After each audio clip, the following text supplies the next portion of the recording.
Hello les amis, bienvenue sur la mécanique selon vous. Donc aujourd'hui on reprend le moteur de la Mercedes. Donc avant le déménagement, je voudrais envoyer la culasse en test sous pression. Donc pour ce faire, on va démonter tout ce qu'il y a autour.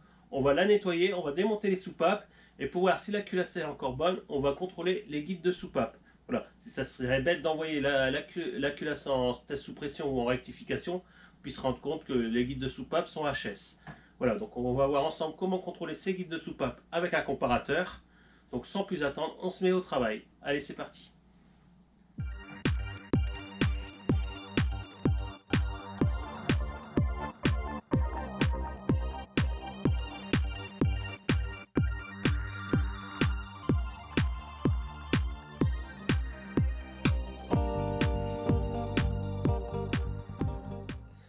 Voilà, c'est parti pour préparer la culasse. Donc on va commencer par retirer tout ce qui est organe fixe. Donc ça va être ici les deux supports, le boîtier thermostat et le collecteur d'échappement. Donc tout ça, après je vais ranger dans un bac et ça partira pour le sablage.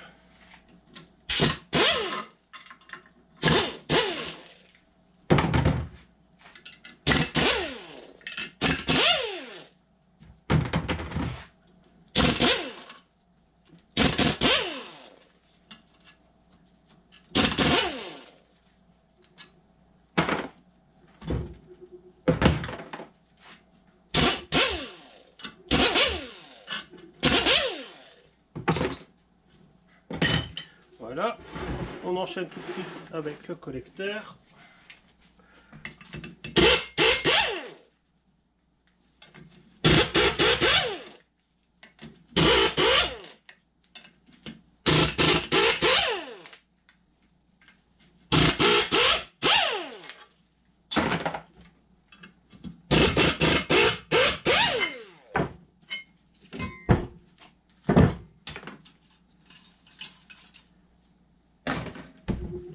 Voilà, il ne nous reste plus qu'à retirer les bougies de préchauffage.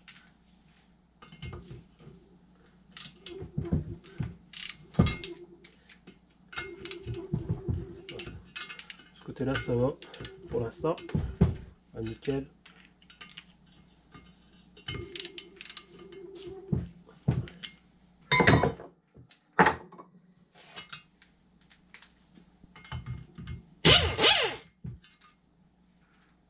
C'est des grandes bougies.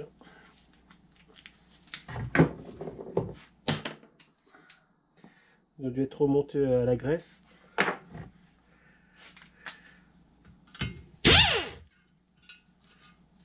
Celle-là est bien sec.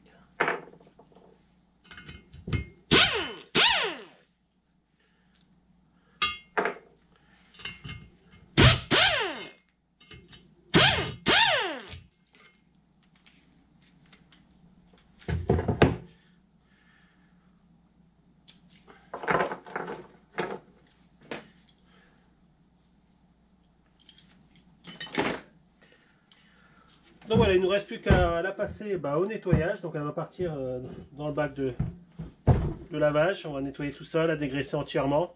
Et il ne nous restera que les soupapes à retirer. Donc on verra ça tout de suite après. Donc on se retrouve à la station de lavage.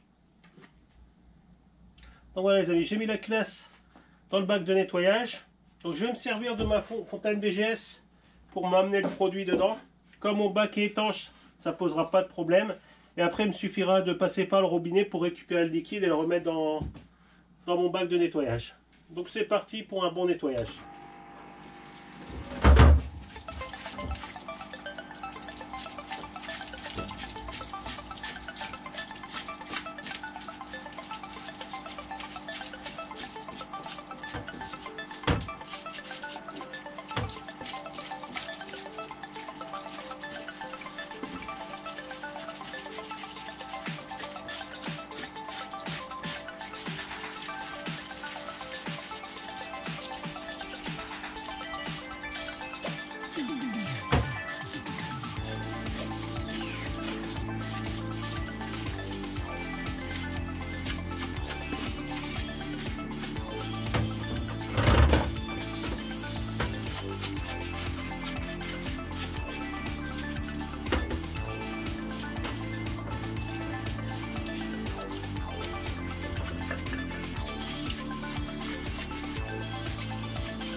Voilà, bon, moi je vais continuer parce que là il y en a pour un moment, puis on se retrouvera quand la culasse sera prête tout simplement.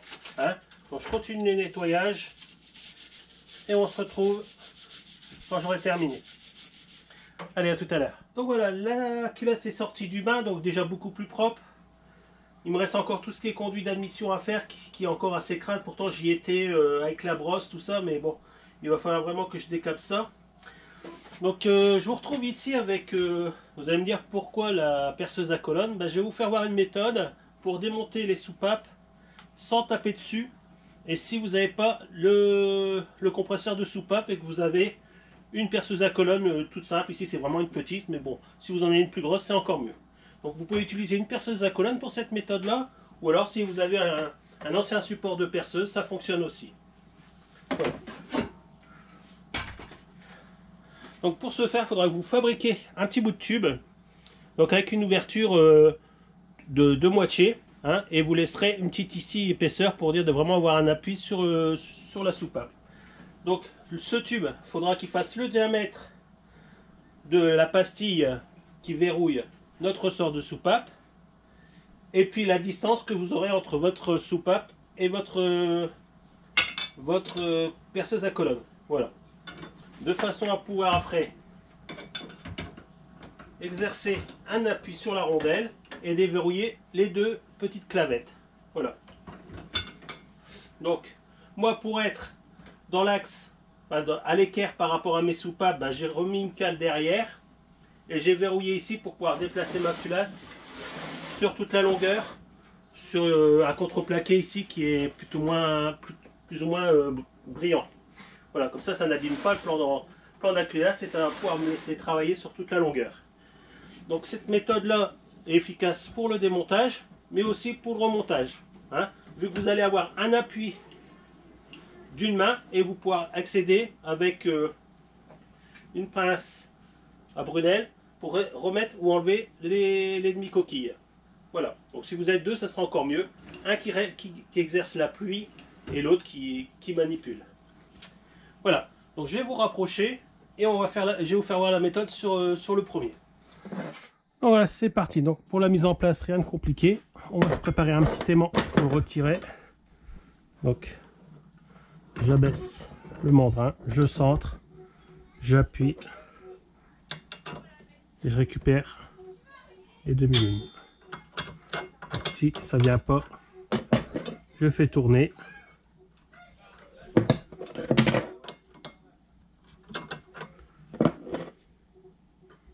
Je récupère.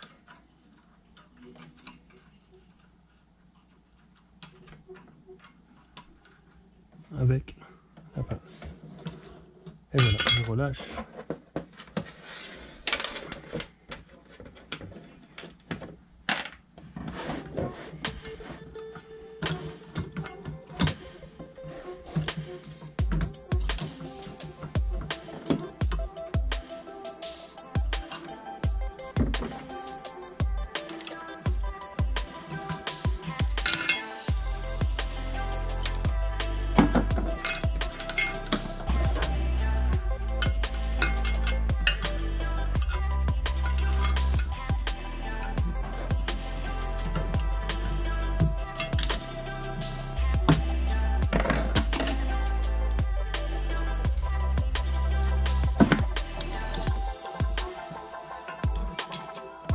Voilà, vous voyez comme c'est simple, on ne peut pas faire plus simple. Hein.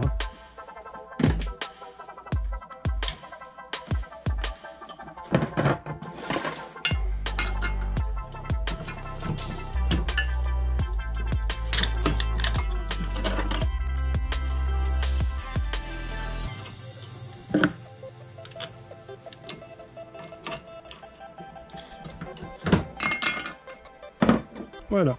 Bon, moi je continue, puis on se retrouve quand tous les ressorts sont enlevés.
Donc voilà, tous les demi-lunes ont été retirés. Donc je vais ranger les ressorts par emplacement et puis on se retrouvera pour faire le contrôle des guides de soupape. Allez, à tout de suite. Donc voilà, je vous présente mon petit support que j'ai fabriqué pour pouvoir déménager tous mes éléments en toute sécurité. Comme la culasse va partir pendant le déménagement en contrôle sous pression et rectification si besoin, il va falloir que en septembre, quand on remonte tout ça, que tout va à lieu et place d'origine. Donc j'ai repéré sur mon support le côté distribution qui ici correspond à cette partie-ci. E pour échappement, donc toutes mes soupapes d'échappement seront rangées dans l'ordre de ce côté-là et tous mes soupapes d'admission seront rangées ici. Voilà, donc vous allez me dire comment savoir quel est l'échappement, quelle est l'admission. Ben, c'est tout simple. Je vais vous montrer. Voilà, une soupape d'admission sera toujours plus grosse que la soupape d'échappement en diamètre. Donc comme on peut se rendre compte ici, la plus petite c'est celle-ci, donc ça sera l'échappement. Et forcément la plus grosse, l'admission. Voilà, c'est une règle générale qui fonctionne pour toutes les culasses. Donc la plus grosse, l'admission, la plus petite, l'échappement. Voilà, donc du coup j'ai repéré sur ma culasse les soupapes d'admission et d'échappement pour pouvoir les ranger ensuite à leur endroit spécifique dans l'ordre. Donc c'est-à-dire la première ça sera celle-ci, la dernière ça sera celle-là. Le premier trou ça sera la première, le dernier trou ça sera la dernière. Voilà, comme ça quand je ferai le déménagement, bah, tout sera rangé dans l'ordre et on pourra reprendre ça correctement. Voilà, donc maintenant on va passer à l'étape de comment contrôler les guides de soupape avec un comparateur. Je prépare le support et on se retrouve tout de suite après. Voilà les amis, donc avant de prendre les mesures sur la culasse, je vais déjà parler du comparateur en lui-même pour ceux qui ne connaissent pas. Donc pour prendre une mesure, c'est simple, vous avez ici une jauge de mesure qui peut se déplacer sur 10 mm. Voilà, donc comment lire le déplacement de cette jauge? Ici sur le grand cadran, vous avez une graduation qui part de 0 à 100, donc sur la grande aiguille. Chaque tour parcouru par cette aiguille correspondra à 1 mm de jeu. Donc, une fois que vous avez parcouru ce tour complet, vous avez 1 mm. Si vous en parcourez un deuxième, bah, ça sera indiqué sur le petit cadran que vous avez ici au centre, qui vous indique le nombre de tours que vous avez effectué avec la grande aiguille. Donc, qui correspondra à chaque tour à 1 mm. Donc, en imaginant qu'on fait 2 tours plus la moitié d'un tour, donc on aura bien un jeu de 2 mm et 5 dixièmes, voilà, qui sera affiché par 2 mm sur le petit cadran et 50 ici sur la grande aiguille. Voilà, donc j'espère que cette petite indication vous sera utile.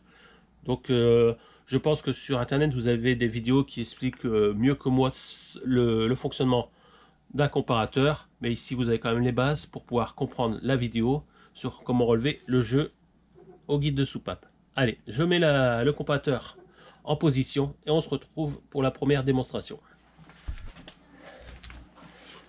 Donc voilà les amis, tout est prêt pour prendre mes codes d'usure de mes guides de soupape. Donc ce que j'ai fait, c'est que j'ai marqué tous mes soupapes sur une feuille. Notre tolérance de code d'usure c'est 0,8, donc c'est la tolérance à pas dépasser, donc 8 dixièmes. Donc si un guide de soupape a plus de 8 dixièmes de jeu, on aura deux solutions. Donc dans un premier temps, on pourra essayer avec une soupape neuve.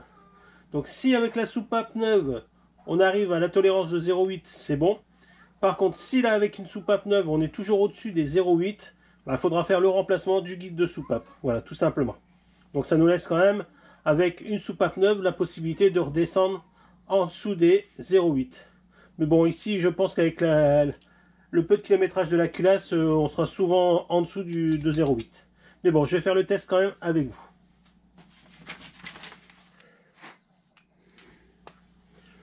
Donc, je vais prendre un point de jeu dans ce sens-là.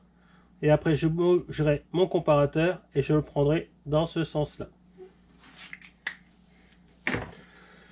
Donc, pour ce faire, on va sortir la soupape sur son jeu de travail. Donc ici, plus ou moins 1 cm. Donc, on fait sortir la soupape d'1 cm. Nous avons posé notre comparateur dessus. Donc, il va falloir jouer pour dire de prendre bien l'habitude. Donc je vais tirer vers moi pour pouvoir mettre à 0 mon comparateur, enfin plus ou moins. On sait que nous, notre tolérance de 8 dixièmes, c'est en dessous d'un tour complet. Donc tant que notre aiguille elle fait pas un tour complet, on est dans la tolérance. Donc là je déplace ma soupape d'avant en arrière. Donc en essayant toujours de garder plus ou moins la même hauteur. Donc ici on va dire qu'on est à peu près alors moins 10 à plus 40. Donc on est à 50, donc 5 dixièmes de jeu. Donc si je recommence bien, voilà. Donc je descends à moins 10, donc à 90 et je repasse à 40. Donc on est à 50, donc 5 dixièmes. Donc dans ce sens-là, on est bon. Donc je vais noter 5 dixièmes. Donc, on est bien sur notre admission, donc notre 8e soupape, et pour notre première valeur, on est à 0,5. Donc, on est bien en dessous des 8 dixièmes. Donc, je vais changer l'emplacement du comparateur, je vais le mettre ici, et on refait le relevé. Donc voilà, j'espère que vous verrez bien le comparateur. Donc, je place ma soupape sur l'aiguille. Donc on est à plus 30 et on descend à moins 10. Donc on est à 4 dixièmes. C'est vraiment le plus difficile, c'est de maintenir la soupape à la bonne hauteur.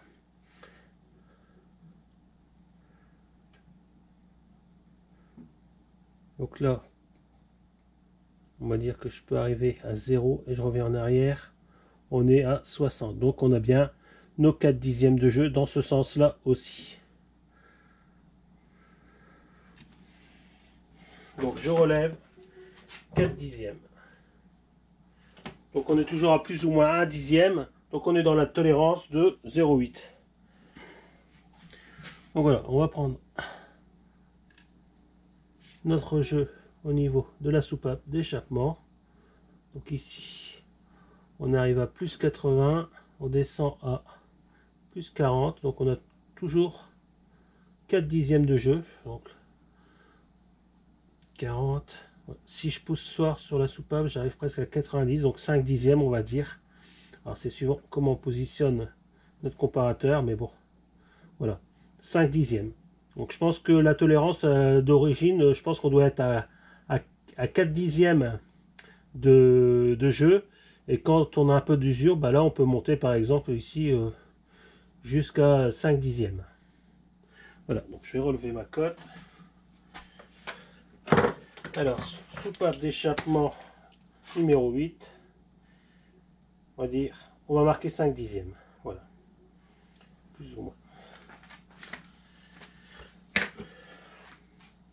Voilà, donc moi je vais faire le relevé de toutes les soupapes, en croisant les doigts qu'il n'y a rien qui passe au-dessus de 8 dixièmes. Et je me retrouve tout de suite après ça pour faire le point avec vous. Donc voilà, je vais faire le dernier relevé avec vous. Je positionne ma soupape. Donc ici, je pousse, je suis à 0. Je tire, je descends à 50, voire si je tire fort, jusqu'à 40. Donc on va avoir plus ou moins 6 dixièmes de jeu. Donc on est encore sous tolérance. Je vais voir avec la soupape neuve.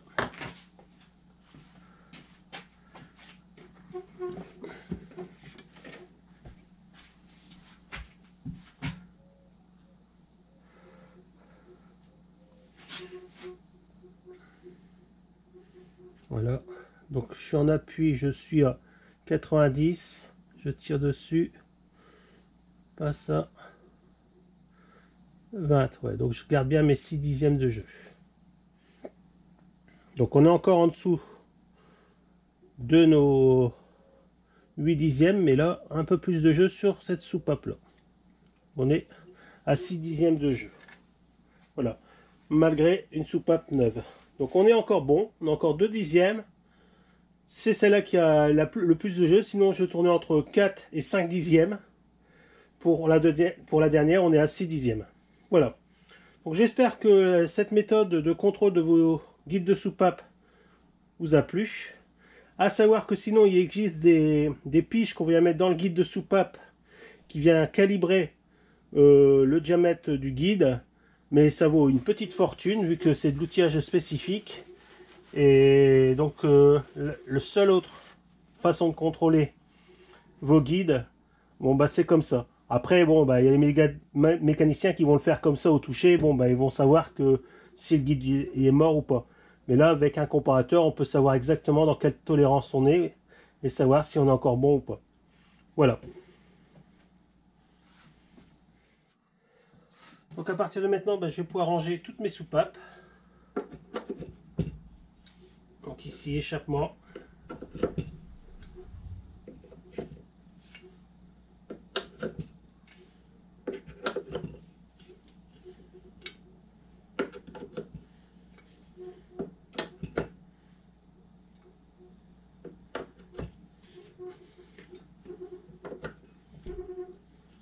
Les deux neufs que j'avais achetés.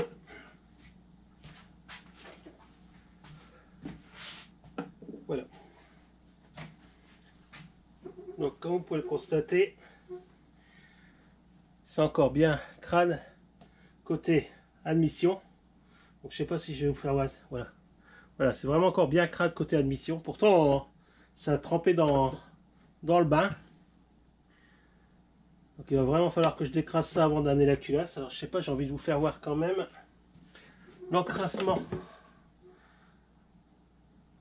des soupapes. Voilà. Ah, tombé. Voilà, c'est un truc de fou. Alors on avait déjà vu l'état du collecteur. Je vais vous en prendre un autre. Voilà. Vous voyez, ça c'est ce qu'il y a au niveau des soupapes. En ayant passé une paire d'heures dans un bain de nettoyant. Voilà. Bon là ça va repartir dans le bac de nettoyage. Je vais dégraisser tout ça.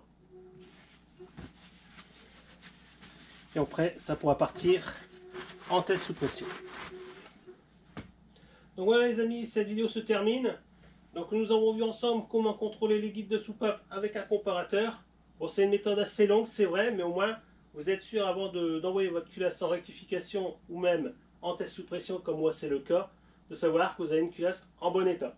Voilà. Donc moi ici, il ne me restera plus qu'à nettoyer les conduits d'admission, démonter les goujons et elle sera fin prête pour le départ. Voilà. Donc j'espère que cette vidéo vous a plu. On se retrouve très prochainement sur la mécanique sur le boule pour d'autres vidéos. Allez, à bientôt.